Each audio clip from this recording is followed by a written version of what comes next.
lovely. We made a vegetarian one. We prepared all the vegetables in advance and used some jarred curry. Some of the children didn't think they'd like it, but once we'd offered it to them, they were absolutely loved it. Hi, my name's Jo Garner. I'm Assistant Head of Severndale School. I've been a forest school leader for almost 3 years. Hello, my name's Tracy Edwards. I work at Severndale at Mary Webb. I've been a forest school leader for 15 months. Severndale is a generic special school. We cater for pupils between the ages of 2 and 19. We have our own sixth form there. At the present time, we've got anywhere between 300 and 360 pupils. Severndale at Mary Webb is a satellite unit from Severndale. We've got 24 students with moderate learning difficulties based at secondary school in Mary Webb in Pontesbury.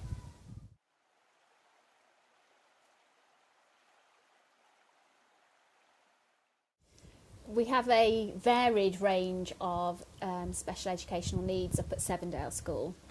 Anything from moderate learning difficulties all the way to kind of profound and multiple learning difficulties and physical disabilities too. A lot of children have autism who come to Severndale, and they have communication difficulties. Quite often need a sensory approach to connect with communication and have conversations with people, and that's where places like Tickwood come into their own, in that they can be inspired by the surroundings.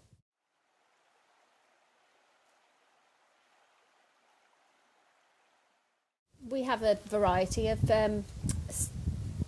different facilities at Severndale. We have kind of on-site nursing care, we have on-site physio support, we have specialised classrooms, we have specialised equipment, and now we've got our specialised unit catering for our MLD students across at Mary Webb too.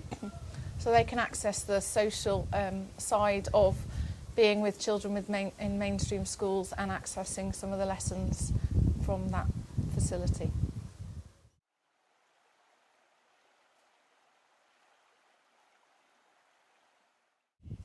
We've had relationships with Tickwood for a number of years, mainly through a link with a teacher in the past who knew of the facilities here and thought it would be a good opportunity for our students to come out and experience the woodland.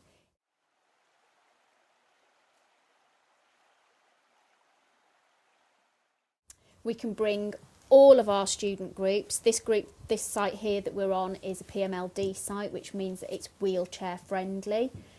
Some of the other sites are a bit harder for all of our students to access. School has also purchased an all-terrain wheelchair for one of our pupils at Mary Webb, so that she's managed to access an area of Tickwood that's not traditionally favourable for wheelchairs, and she's been able to get there easily with her wheelchair.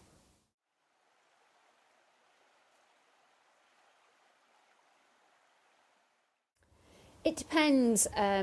Tracy, you're up here 1 day a week with 2 groups, aren't you? I'm up here 3 days a week with 3 different groups, but we've now got 8 forest school leaders that are trained through the school, and there's usually 9 forest school sessions per week taking place up here on any of the sites at Tickwood.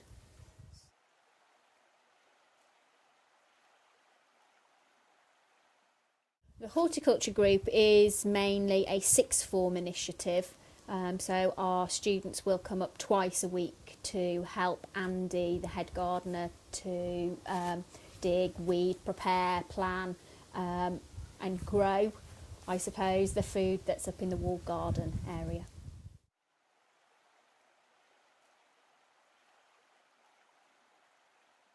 We try to make sure that there's kind of continuity and progression throughout the years of the school. So any pupils who are taking part in forest school in the early years will have very different sessions to those that are in lower, then middle school, and also further up in sixth form. We've tried to make sure that our sixth form students are getting more involved in kind of the physical tasks, making of objects. They've done an excellent job of making some kind of willow screening and their own shelters and fire pit. And now we're asking for their support to come and help out with our younger students who come up here too.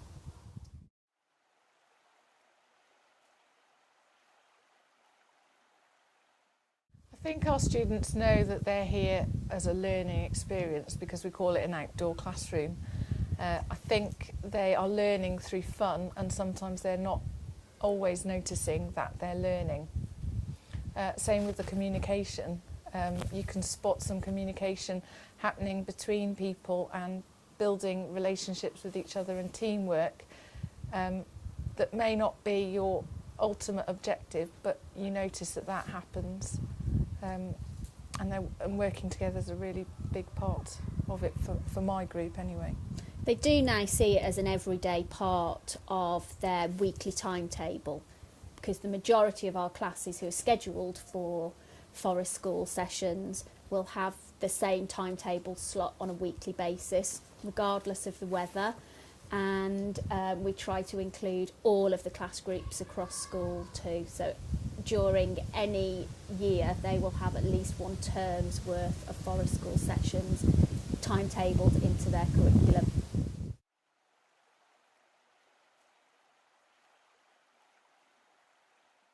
Definitely disappointed. Definitely. A lot of our students have difficulties coping with change, so that can cause an issue. But like I say, forest school is generally an all-weather occasion. So I think the saying is there's no such thing as bad weather, only bad clothing. So we've spent a lot of time and resources putting together suitable clothing, waterproofs, jackets, gloves, all of the equipment that enable our students to access the Tickwood forest in all types of weather.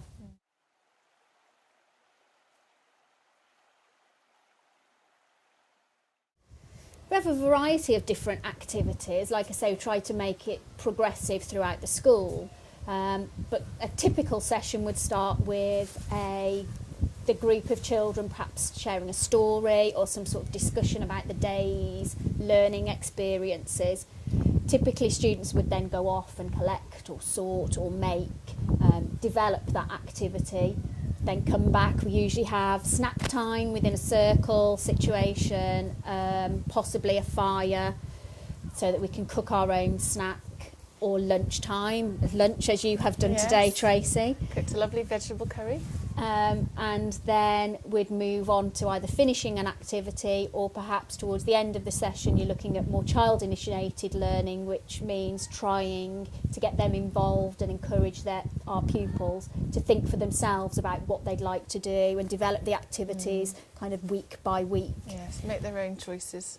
So you were saying yours like kind of playing games against each other, don't you, your group, whereas my group would tend to go off and collect little items. They like to have their collector's bags, but it's dependent on the group. A lot of our students enjoy building shelters. Yes, that was for a big example. Thing That's a really big incentive for students, once you've participated in the normal activities, to go off and perhaps make your shelter that you've started the previous week. I'm thinking, what other sort of typical activities we do? There's a lot of tools as well, isn't there, that we use? We use lots of tools. We do lots of team games as well.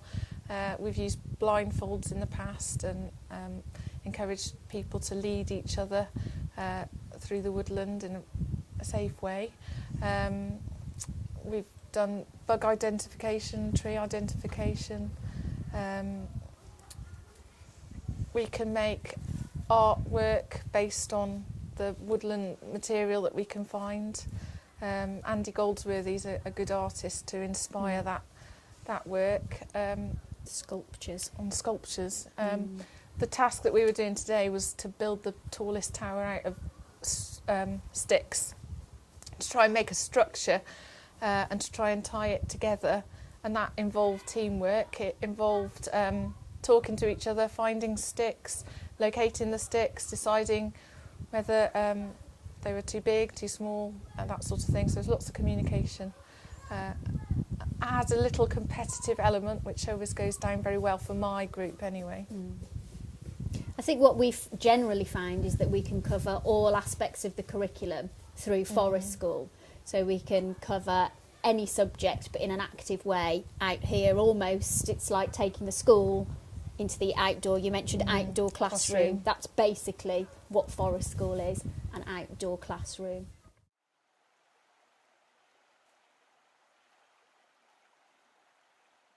A lot of my students during their child initiated or their free time like to, our site is kind of steep banks at both sides, so our students like to slide down on their bottoms, down to the bottom from top, and these steeps are quite steep, to be fair, but they've now named it a grip slide, and that's their favourite thing to do at the end of each session.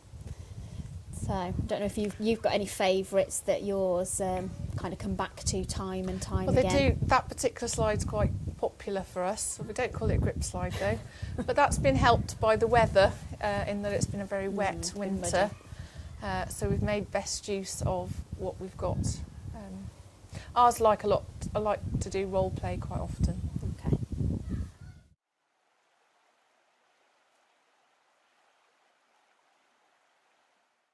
There's a wide variety of benefits, really. I mean, we've mentioned social skills. A lot of our children will interact with each other here a lot better. I think you've probably found that as definitely. well. Interact with each other a lot better out at Forest School than they would do in school. They're taking part in their learning without even realising they're learning something.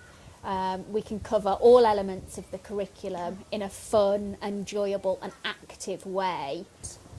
It is about allowing our students to make their decisions, to assess a situation and think whether they can achieve that themselves, or actually about them coming to us and asking for help when they need it, rather than us offering that help from the beginning. And I think our students have kind of taken that on board quite well, haven't they? And I think it's been a brilliant experience all round. A lot of our students tend to talk a lot more and communicate with each other a lot more out here at Forest School, more so than they would have done back in the classroom. And that's been evident on a number of occasions. Yes, definitely.